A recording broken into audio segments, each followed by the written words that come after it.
as malas para dentro da carruagem. Quando chegaram ao hotel, de onde havia luzes, e ele saiu com as malas, o cocheiro conheceu o Sr. Fradique, e quando o Fradique perguntou o preço, o cocheiro respondeu-lhe: é aquilo que Vossa Excelência quer dar.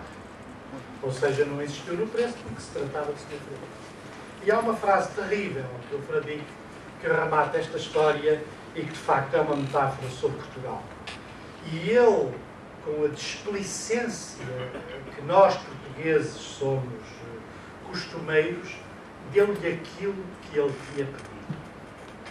Está tudo aqui. Está tudo aqui. O chefe da estação, que é dono da estação, um funcionário, e que, portanto, trata a estação como parte do seu património, o comboio que chega tarde, os serviços que não funcionam e que não estão de onde são precisos, a exploração de uma situação difícil, a reverência à autoridade quando se descobre que o Sr. Fradique, afinal, é o Sr. Fradique e não um desgraçado qualquer, e, portanto, o preço é aquilo que Vossa Excelência queira dar, e, no fundo, pior que tudo, a atitude de miserável complacência do Sr. Fradique, que acaba por dar ao cocheiro exatamente aquilo que ele tinha pedido, ou seja, muito mais do que valia a viagem, com certeza, porque não teve coragem, nem esteve para se passar, ou não esteve para parecer mal, dando menos do que aquilo que tinha aceito. Isto é um dos vários retratos que essa faz, e isto é muito do que é aquilo que no século XIX se chamava o nosso problema de organização. O nosso problema de organização, a nossa incapacidade, a nossa dificuldade de nos organizarmos enquanto povo. E, portanto, verdadeiramente muitas das coisas que nós discutimos hoje, não nesta linguagem, porque esta é uma linguagem que hoje, enfim, não se usa, muitos dos problemas que nós defrontamos como povo têm a ver com a soma destas atitudes que esta pequena história, nem sequer das mais conhecidas, nem sequer das páginas mais brilhantes do Fradique, retrata sobre Portugal.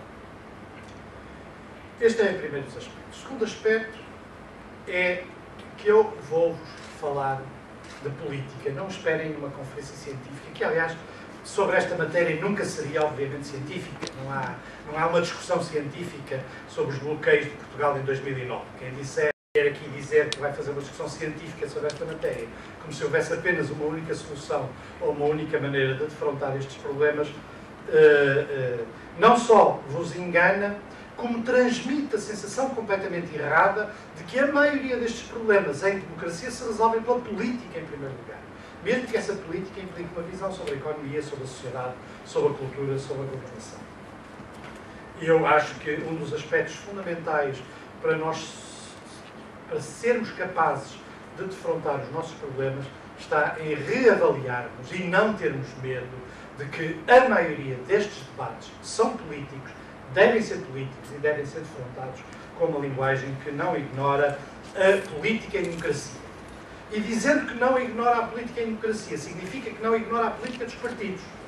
Não há política e democracia que não seja por partes, que não seja conflitual, que não seja de soluções, de propostas, até antes de ser ideológica, até antes de ser programática. Em democracia as pessoas representam ideias e interesses que não são necessariamente sobreponíveis, que não são necessariamente consensuais. Poucas ideias fazem pior a este país do que a tradição que vem, aliás, do salazarismo, da obsessão pelo consenso. A obsessão de que todos nos devemos entender, a obsessão de que todos devemos contribuir para a causa pública através de uma ideia de consenso que, de um modo geral, significa quase sempre reverência em relação à força que existe, referência às ideias que existem, respeitinho pelo poder que, no fundo, acaba por não se contestar. Não é essa a matéria que me interessa.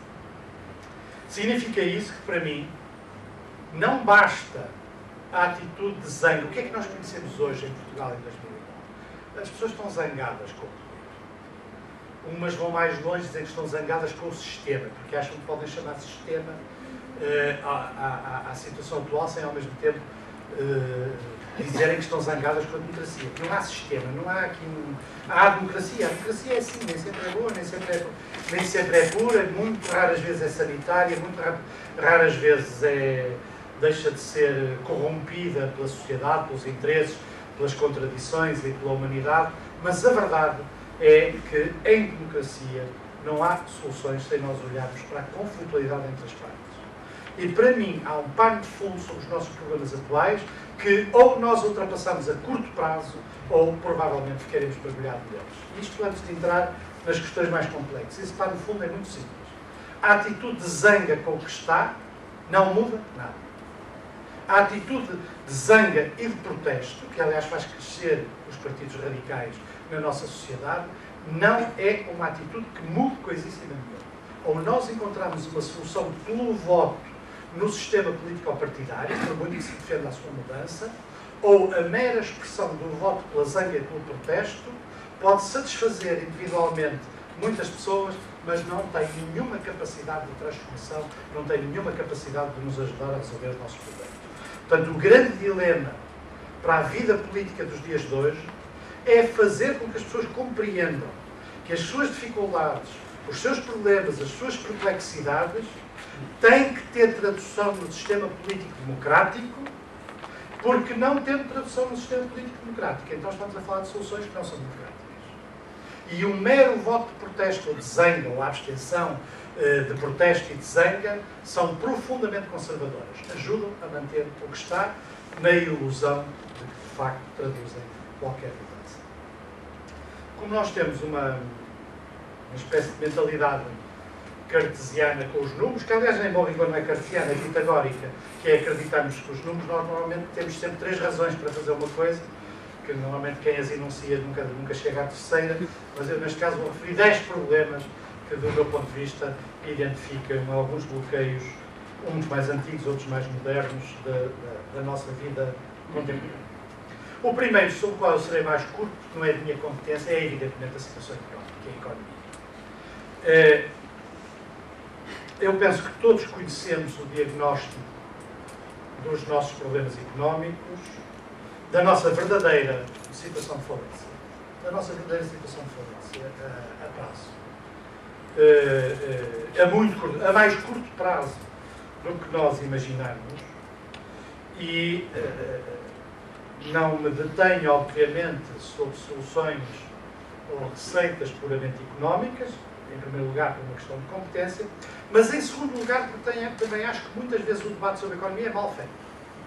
Os nossos problemas nunca são especificamente problemas de economia no sentido restrito, e às vezes é um bocadinho insatisfatório assistir aos debates de economistas que fazem uma análise muito rigorosa sobre as nossas dificuldades económicas e depois são profundamente ingênuos quanto às soluções políticas para essas dificuldades económicas. Porque acham que há uma transposição imediata entre a consciência das dificuldades económicas e as soluções políticas relativas.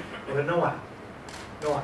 A economia que me interessa é a economia política, no seu melhor sentido, ou seja, a economia que fala sobre a economia, não olhando necessariamente para as mesmas coisas. Um exemplo típico é a questão da dívida. Um dia, com a distanciação que eventualmente se possa ter da nossa vida pública, porque isto ainda é muito imediato, se verá como, por exemplo, a questão do nosso endividamento externo, múltiplos aspectos do nosso endividamento, a questão da balança de pagamentos, do déficit externo. Essa questão, por exemplo, é vista por uma parte do espectro político, mas há uma espécie de nó de cegueira de outra parte do espectro político. E o mesmo se pode dizer em relação a outras questões. Portanto, na verdade, não há uma análise económica que escape a um olhar que tem em si questões de caráter político e económico.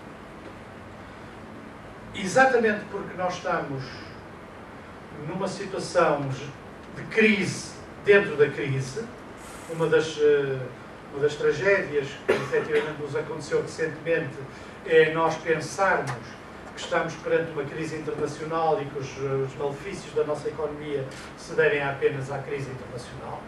Nós, de facto, já estávamos em crise antes da crise internacional.